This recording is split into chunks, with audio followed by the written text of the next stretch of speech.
Yeah KCR ఇంకా ఇవాళైతే సభకు రాలేదు, రేపు ఎల్లుండి ఏమైనా వస్తాడా అనుకుంటున్నారా? బడ్జెట్ వస్తుండు వెళ్ళిండంటే కదా, ఏమో మరి పేపర్లలో అయితే వచ్చా అన్నారు. మరి అదేదో వెరైటీ ఉంది నాకైతే. అసలు అపోజిషన్ లీడరు, క్యాబినెట్ హోదా కలిగిన అపోజిషన్ లీడరు అసెంబ్లీకి వస్తాడా రాడా అన్న దాని మీద చర్చ ఏంటి అసలు? ఒకవైపు ఏమో అతి తక్కువ సీట్లతో 11 సీట్లకే పడిపోయిన జగన్ ఏమో అసెంబ్లీకి పోతున్నాడు. వాళ్ళకు రాజకీయ కక్షలు ఉన్నట్టే ఉండేవాళ్ళు, ఎవరైతే బేరగీసి కొట్లాడుకుంటే వాళ్ళే పోతున్నారు. మరి అంత మనోనికి ఎక్కడిది? ఇప్పుడు ఇంతమంది పోతుండని తెలిసినా కూడా కించిత్ ఆలోచన కూడా లేదు. మరి ఇంకోటి నువ్వు నేను అనడం కాదు, ఆయనకు రెస్పాన్సిబిలిటీ ఉంది కదా, వాళ్ళకి ఎందుకు లేదు, మాట్లాడేటోళ్ళకి ఎందుకు లేదు? సార్ మనం పోతేనే ఇప్పుడు లీడర్ మాట్లాడితేనే దాన్ని బేస్ చేసుకొని క్యాడర్ మాట్లాడతారు. మరి వీళ్ళు కేటీఆర్ అయినా, హరీష్ రావు అయినా, మిగతా నాయకులైనా, నువ్వు అన్న XYZలు అయినా ఎట్లా మాట్లాడతారు? హౌస్కి రాకుండా, బడికి రాకుండా తప్పించుకొని మొత్తం బడి గురించి ఉపన్యాసాలు ఇచ్చినట్టు ఉండదు.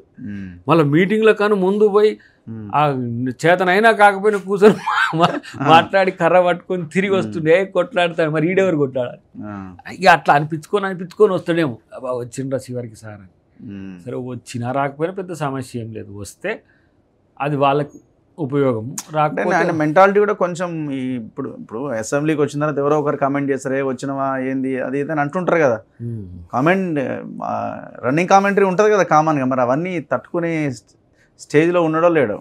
అవతల సీట్లో కూర్చోవాల్సిన నాకు తెలిసి మనోడు అంతకంటే ఎక్కువ స్ట్రెస్ని కూడా తట్టుకున్న దాఖలాలు చూసినాం కదా మేము. కానీ బిఫోర్ పవర్ కదా, ఇప్పుడు ఆఫ్టర్ పవర్ కదా, 10 ఏళ్ల రాజరికపు వ్యవస్థ. నేను అనుకుంటా అది ఆయనకి నష్టం.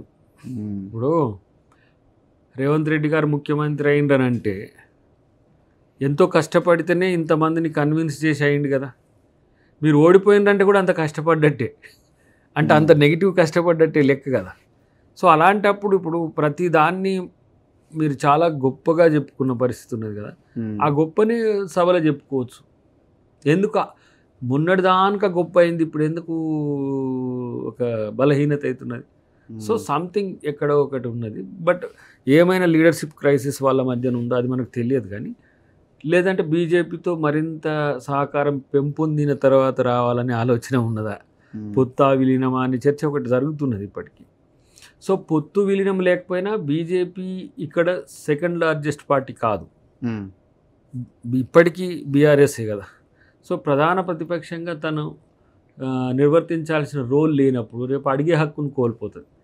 అట్లా బీజేపీకి అనుకూలతను పెంచుతుందా అనే కోణం కూడా చూస్తా నేను తగ్గుతా సార్, ఎంత అంటే అంత తగ్గుతా, కానీ నన్ను కాపాడరి ఇదేమైనా కోణం ఉందా?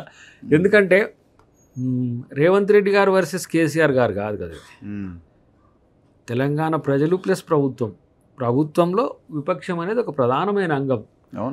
మేము ఇప్పుడు మీలాగా ఇంతకుముందు ప్రతిపక్షాలు అనగానే మాకు అది అసలు ఎందుకు ఆ వ్యవస్థ ఒకటి అవసరమా తీసిపడేద్దాం అన్నట్టు ఏం లేం. మీరు బలంగా ఉండి మీరు ప్రశ్నిస్తేనే మరింత పదునైన పనులు అవుతాయి. ఇప్పుడు కొన్ని సందర్భాల్లో మీరు రోల్ ప్లే చేస్తుండ్రు, సోషల్ మీడియా యూట్యూబ్స్ ప్లే చేస్తున్నాయి, అవి కూడా కౌంట్ అవుతున్నాయి, వాటిని కన్సిడర్ చేస్తున్నాం. అలాంటప్పుడు ఇక ఆయన లేకపోతే మరి మీరున్నారు, ఏం మీరే ప్రజల వాయిస్ వినపియండి. ఇక వాళ్ళు మాత్రం ఊరికనే వచ్చి రాజకీయాలు చేసుకొని పోతారు. ఏది బయట బహిరంగ సభలు పెట్టుకుండా సంపాదించిన సంపాదన కొంత ఉంది కదా, దాన్ని పెట్టుకొని ఆడ పబ్లిక్ మీటింగ్లో లేకపోతే అక్కడిక్కడ చేసి మనోడు కాక కేటీఆర్ ట్వీట్ చేసినట్టు, కాలేజీలో ఇంత మంచిగా ఉంటే ట్వీట్ చేసినట్టు ఇదే ఎర్రపప్పు ముచ్చట్లన్నీ చెప్పుకుంటూ తిరుగుతారు. కొంచెం స్టాండర్డ్గా ఉండాలి. నేను అందుకనే ప్రతిసారి అంటున్నాం, ఇప్పుడు నేను గట్టిగా అనకపోవడానికి నేనేం లేను కాబట్టి అంటలేను, కానీ మీరు కనీసము రాజకీయ పార్టీగా బతికే ప్రయత్నం చేసుకోవట్లేదు. ఎమ్మెల్యేలు వస్తున్నారు అంటే ఏముందని ఎమ్మెల్యేలు ఉంటారు మీ కాడ చెప్పండి నాకు. నీకు అసలు వద్దంటే కూడా వచ్చేటోళ్ళ శాతం పెరుగుతుంది. ఇప్పుడు దాని నుంచి ఒక ఎమ్మెల్యే వస్తానే, ఇప్పుడు మా బాధ ఏంటంటే ఆయనను బుజ్జగించుకోవాలి ఫస్ట్, వస్తాడట ప్లీజ్ కొంచెం, ఎందుకంటే కొన్ని సమస్యలు ఉన్నాయి. ఇప్పుడు పాతోళ్ళు ఏం కావాలని మా వాళ్ళు మేమే నాలాంటి వాడే అంటుండే ఒక మాట.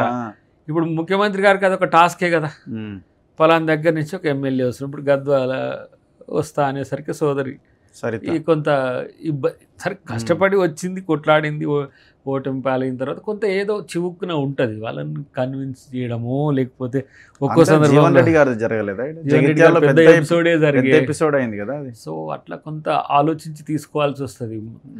ఈ 26-30 మీ నిండేది పెద్ద సమస్య కాదు, కానీ కొంచెం పొలిటికల్ ఎథికల్ కూడా అందరు ప్రశ్న నిజంగానే ఇప్పుడు మీలాంటి వాళ్ళకి భారీ దెబ్బనే కదా ఇప్పుడు వీళ్ళందరూ వస్తున్నారు. ఇప్పుడు నాలాంటి కొంచెం మొండోని ఉంటా కాబట్టి ఏమవుతుంది, పార్టీ బతికితే చాలు అనుకునేటోని నేను, కానీ అందరూ అట్లా ఉండరు కదా, నేను కూడా బతకాలి కదా దాంట్లో అనుకునేటోళ్ళు ఉంటారు కదా. మనకేం ఉండదని కాదు, కానీ విస్తృత పార్టీ ప్రయోజనాలు కొంచెం అప్పుడప్పుడు ఇంపార్టెంట్. ఎందుకంటే ఈ రోజు కాకపోతే రేపు మనకు వస్తానే ఒక పాజిటివ్, అంతేనా ఇక మళ్ళీ వచ్చి వస్తుంది, అడిగి మంచిగా వస్తుంది. ఆ రోజు మంచిగా చివరికి ఎమ్మెల్సీలను కూడా తీసుకుంటున్నారు కదా, ఎమ్మెల్సీలను కూడా తీసుకుంటే వాళ్ళు ఖచ్చితంగా డిమాండ్ పెడతారు, నెక్స్ట్ పీరియడ్ కూడా మాకు అవకాశం కల్పించండి అంటే. చాలా మంచి పోస్టులు ఉన్నాయి రాఘు, చాలా మంచి. ఇంకా బెల్లయ్య నాయక్ గారికి ఆయన కార్పొరేషన్ ఇచ్చినట్టున్నారు కదా, అసలు ఆయన కార్పొరేషన్ ఏమన్నా ఆనే పదవేనా? ఆయన చేసిన ఫైట్ కి లేకపోతే ఆయన త్యాగం చేసి తీసుకున్నాడు, ఏం చేస్తాడు మరి, త్యాగం న్యాయం కదా ఇది. నెక్స్ట్ టైం మంచి బెటర్ లక్ అనుకున్నాడేమో, బట్ నేను ఇంకా చాలా ఉన్నాయి మంచిగానే ఉంటాయి అనుకుంటున్నా.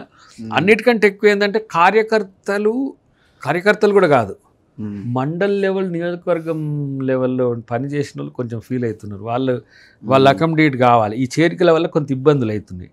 ఎట్లా ఉన్న పలంగా గెలిచిన ఎమ్మెల్యే తాలూకు వాళ్ళు వచ్చి జాయిన్ అవుతారు, ఆడ పని చేసి ఓడిపోయిన ఎమ్మెల్యే తాలూకు క్యాడర్ సెకండరీ అవుతుంది. అవును, మీ నియోజకవర్గంలోనే గొడవ రోడ్ మీదకి వచ్చి ప్రొటెస్ట్ చేశారు కదా, అప్పుడు కొన్ని ఫేస్ చేయాల్సి వస్తుంది. అది దాన్ని సమన్వయం చేయాల్సిన బాధ్యత ఉంది. మేబీ న్యూ పిసిసి ప్రెసిడెంట్ వచ్చిన తర్వాత అది కొంత కోఆర్డినేషన్ బాధ్యత. ఆయన ఇప్పుడు సీఎం గారికి శాఖలు ఎక్కువ ఉన్నాయి, హోమ్ ఉంది, మున్సిపల్ ఉంది, ఇంకా కొన్నింటి అదనంగా ఉన్నాయి కాబట్టి ఎక్కువ రివ్యూస్కు తర్వాత తను బిజీగా ఉన్నాడు కాబట్టి ఇప్పుడు అయిపోద్దా ఎక్స్పాన్షన్ పిసిసి ఇవన్నీ శ్రావణ మాసం ఆఫ్టర్ 15th అవుతుండొచ్చు. అదే ఇప్పుడు ఆషాఢం అని ఆపిరని అంటున్నారు కదా, కొంచెం ఉంటాయి సెంటిమెంట్స్ కామనే కదా, బట్ ఆల్రెడీ అంటే దే ప్రిపేర్డ్ సంథింగ్ మెంటల్గా. 15th వరకు అయిపోద్దా, తర్వాతనేమో తర్వాత కావచ్చు. అది అధిష్టానం తర్వాత ఇక్కడ ముఖ్యమంత్రి గారితో పాటు ముఖ్య నాయకులు భట్టి గారు కానీ, మన ఉత్తమ్ గారు కానీ, వెంకటరెడ్డి గారు వాళ్ళు అనుకున్న తర్వాత ఒక నిర్ణయానికి వస్తారు. అన్నిటికంటే ముఖ్యంగా ఏంటంటే పదవుల కంటే ఏంటంటే సమన్వయం ఇప్పుడు సమస్య అవుతుంది. ఓకే, వచ్చిన వాళ్ళది రానోళ్ళది, అవకాశాలు వచ్చిన వాళ్ళకు రాని వాళ్ళకి మధ్యన కొంత కోఆర్డినేషన్ మిస్ అవుతుంది. దాన్ని కోఆర్డినేట్ చేసుకున్న తర్వాతనే ముందుకు పోవడం ఉంటుందని నేను అనుకుంటున్నాను. సరే, ఏది ఏమైనా చేరికల వల్ల లాభమా నష్టమా అంటే చేరికల వల్ల నష్టమేమీ లేదు, కానీ నష్టాలు మరింత జరగకుండా చూసుకోవాల్సిన అవసరం ఉంటుంది. అది జనంలో వ్యతిరేకత రాకుండా చూసుకోవాల్సిన అవసరం అయితే ఉంటుంది. మరి కేసీఆర్ చేసింది మీరు చేసింది అనకుండా ఉండాలంటే మరి ఏం చేయాలి? వాళ్ళు ఊరికే కూల్చుతాం కూల్చిపడేస్తాం, ఈ చేతులనే ఉన్నట్టు వినిపి ఏదో అంటారు కదా, పీరు లేవదు ఏదో అన్నట్టుగా ఉంటారు.